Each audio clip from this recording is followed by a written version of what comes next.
Salut à tous, c'est Lunaris. Aujourd'hui une vidéo très spéciale vu que je vais vous présenter et on va aller faire une petite balade avec la toute nouvelle machine que je viens de m'acheter. Vous la voyez devant vous, il s'agit d'une KTM Duke 2 de 2004.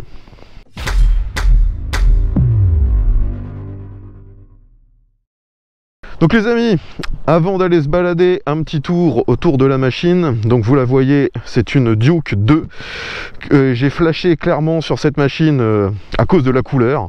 Je savais même pas qu'ils avaient vendu cette machine en jaune. Je savais qu'ils l'avaient vendue bien sûr en orange, en noir. Il y en a vu quelques-unes en vert.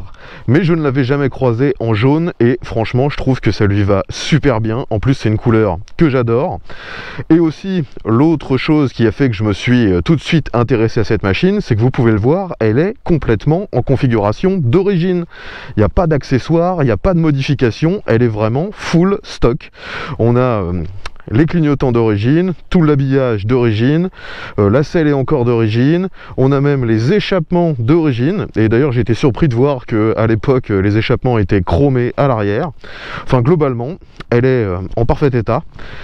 Et puis j'avais clairement envie depuis quelques mois maintenant de me reprendre un supermotard, vu que c'est là-dessus que j'ai découvert la machine, les motos en grosse cylindrée entre guillemets, vu que ma toute première moto quand j'ai eu le permis A, c'était à la même époque, en 2004, une Husqvarna 610 SMS, c'est-à-dire la concurrente directe de cette machine.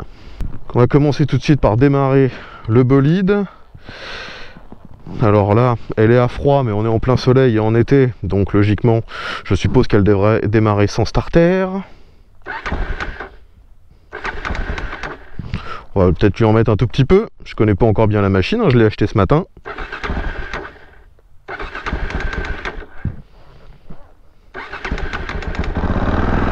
Voilà, elle est lancée. On va baisser le starter parce que là, elle monte quand même à près de 2500 de tours. Ah, tout de suite ça vibre énormément, ça le monocylindre c'est un vrai checker, surtout à l'époque avec les moteurs encore alimentés par carbu. Et si je coupe complètement le starter, ah, c'est bon, ça y est, elle tient le ralenti. Donc je finis de m'équiper et on va aller faire une petite balade. Et d'ailleurs ça va être une première pour moi parce que ça doit être une des premières fois de ma vie que je fais vraiment une totale confiance au vendeur. Je l'ai acheté sans même pouvoir l'essayer car il voulait pas la prêter. Il avait une assurance qui, si j'ai bien compris, ne permettait pas le prêt à une autre personne. Donc je l'ai acheté en lui faisant confiance, je l'ai vu rouler un peu avec, bien sûr, je l'ai vu la démarrer, elle ne faisait aucun bruit bizarre, elle n'a rien de bizarre au niveau mécanique, tout a l'air en bon état. Maintenant, c'est parti pour une petite balade. Alors il va déjà falloir que je réussisse à monter dessus, parce que forcément, supermotard, donc une selle super haute, même si à l'époque, vous voyez que c'était quand même une moto fait pour être utilisé par le plus grand nombre, vu qu'on a quand même une courbure de la selle, ce qui n'est plus forcément le cas sur les modèles récents où les selles sont parfaitement droites et donc encore plus hautes. Et finalement les amis, vous voyez que je monte dessus assez facilement, je touche des deux côtés, j'ai encore mes deux rétros d'origine et c'est parti.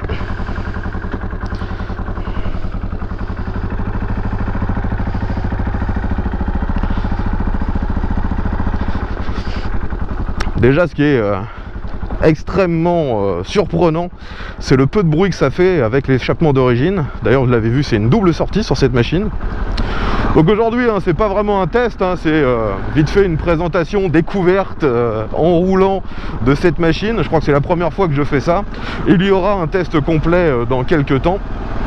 Alors cette machine, j'en ai fait l'acquisition parce que je me suis séparé de ma Yamaha AG100.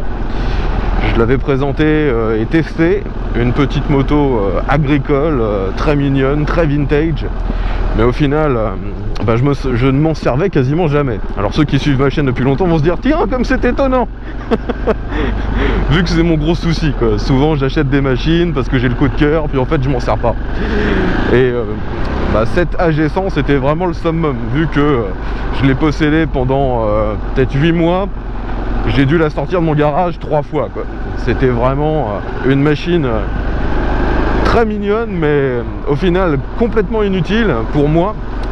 Parce que sur la route, c'est une machine qui plafonne à 80-90 et c'est une moto qui est vraiment sympa que lorsque vous faites du franchissement du tout-terrain, quoi. Et globalement, j'en fais très peu.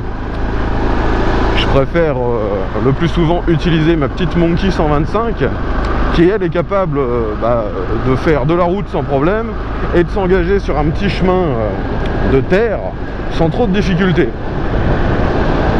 Donc j'ai fini par m'en séparer et je suis tombé sur cette annonce et clairement j'ai craqué, quoi. Quand j'ai vu cette couleur magnifique, ce jaune, ce look exubérant de la Duke 2, et ben j'ai tout de suite recraqué pour cette machine. Oh. Ce moteur de dingue, ça vibre tellement, ça n'a aucune souplesse, c'est vraiment à l'ancienne, hein. Et c'est tellement haut. Le premier virage, tout de suite, on a le réflexe de sortir la jambe. La boîte de vitesse fonctionne parfaitement bien. Bon, pour l'instant, j'ai rien à reprocher à cette machine. J'ai plutôt eu raison de faire confiance au vendeur. Bon les amis, on va commencer par aller faire le plein de cette machine. Parce que forcément, quand on achète une moto un peu ancienne comme celle-ci, il n'y a pas de jauge, il n'y a rien du tout. Donc on va aller faire le plein pour être sûr de ne pas tomber en rade.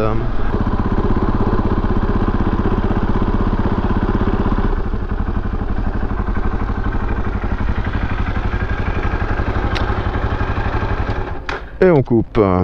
Bon, sur cette moto, comme souvent, malheureusement, vous avez le bouchon qui vous reste dans les mains. Ça, c'est assez pénible, on sait jamais trop quoi en faire.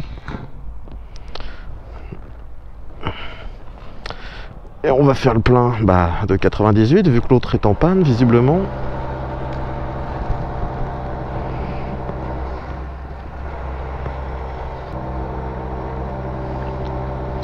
Bon.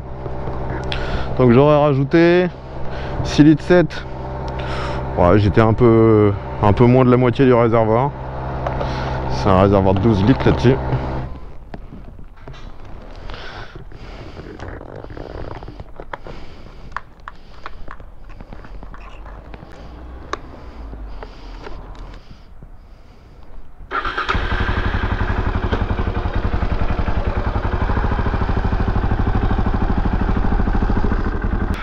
J'ai le plein, on va pouvoir aller rouler un petit peu.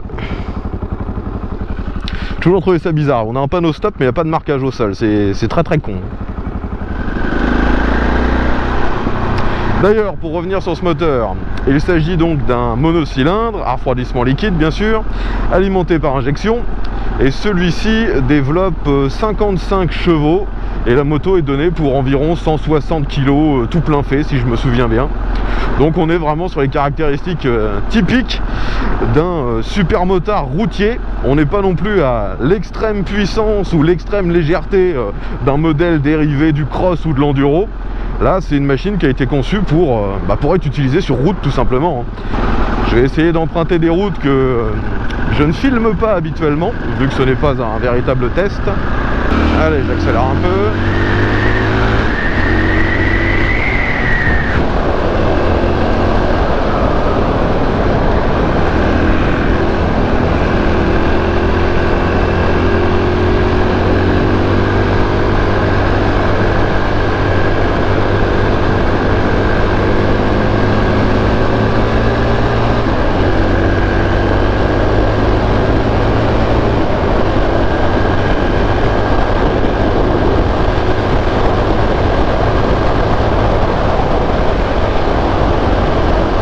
Forcément les amis, je me prends énormément d'air en pleine poire. J'espère que vous m'entendez encore parce que moi je n'entends globalement plus que l'air sur mon casque, vu que je rappelle j'ai un casque qui est en carbone assez mal insonorisé, mais l'avantage c'est qu'il est très léger.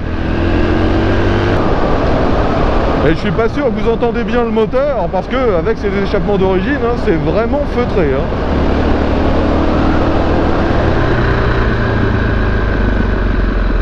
Eh bien, on peut vraiment appeler ça un micro rond-point. Ça en est presque ridicule. Ouais, par ici il faut vraiment se méfier parce que les routes sont extrêmement étroites. En plus on a les arbres qui souvent sont mal taillés, voire pas taillés du tout, et qui finissent sur la route. Donc on est un peu obligé de rouler au milieu de la voie. Il y a aussi plein de cailloux et des véhicules qui peuvent arriver en face. Donc au final je suis pas sûr d'avoir pris la meilleure route pour tester cette machine. Bon, j'espère au moins que vous profitez du paysage, parce que je ne pense pas être déjà passé par là lors de mes précédentes vidéos.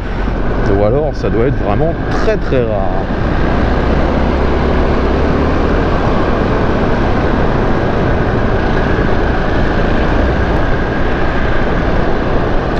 Bon, l'inconvénient par contre du supermotard, c'est vu qu'on est assez haut, ça enlève un peu de l'impression de vitesse. Là je roule à 50-60, j'ai l'impression de faire du surplace. Quand je vous dis que c'est étroit, regardez comment les voitures sont obligées de se foutre dans l'herbe.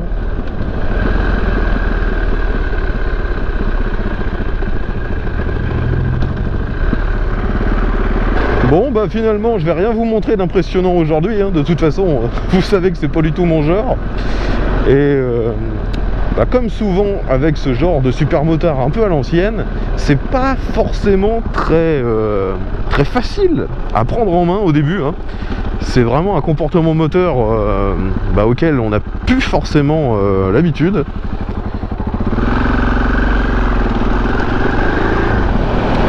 Et en fait aussi un défaut que j'ai, c'est que j'essaie de conduire ça un peu comme un roadster. Je suis assis trop loin sur la selle. Faut vraiment se mettre au plus près vers l'avant avec cette machine, et là vous retrouvez vos sensations de supermoto, hein. Faut vraiment que je me réhabitue, hein. C'est pas un type de machine que j'ai l'occasion de tester enfin souvent.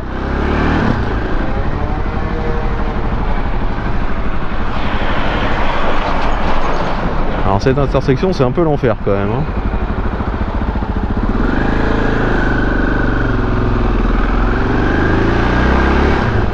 Et je m'aperçois en fait d'une défaillance sur la machine que je n'avais pas repéré avant.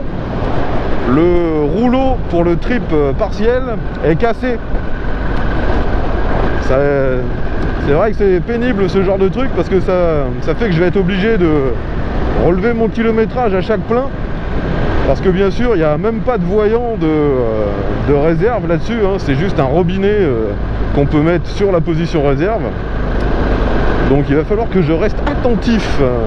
J'avoue que je n'avais pas vu cette défaillance.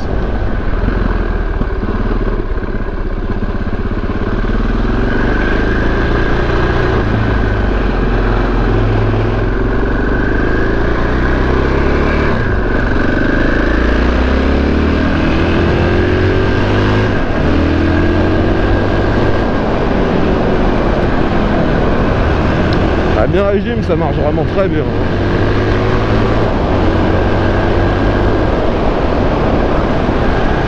Ouais, c'est tout un art, hein, d'utiliser ce moteur, hein, parce qu'on passe très vite d'une zone où il n'est pas très performant à une zone où il est effrayant.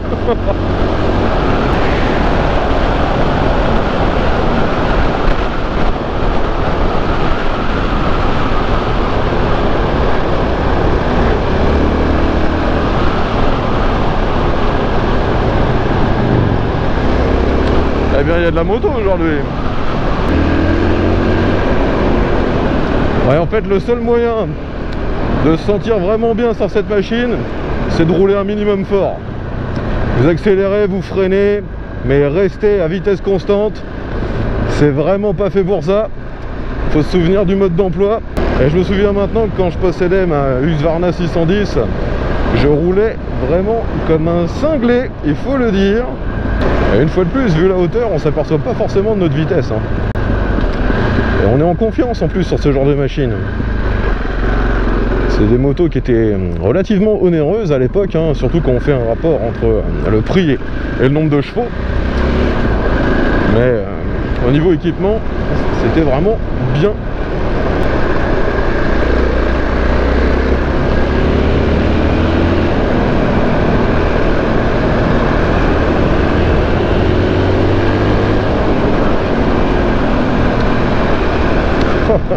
Parce qu'elles sont fermes, les suspensions.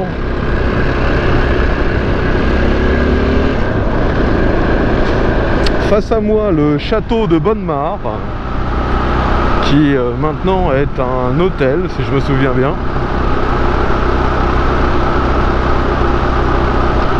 J'adore vraiment cette allée face au château, c'est magnifique.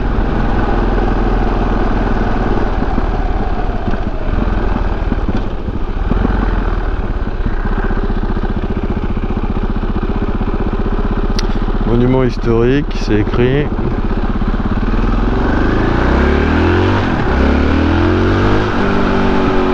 Bon les amis, je pense que je vais m'arrêter tranquillement ici pour faire quelques photos avec le panorama qu'on a avec le château. Et puis de toute façon on se retrouve très bientôt pour la suite et surtout pour le test complet de cette machine.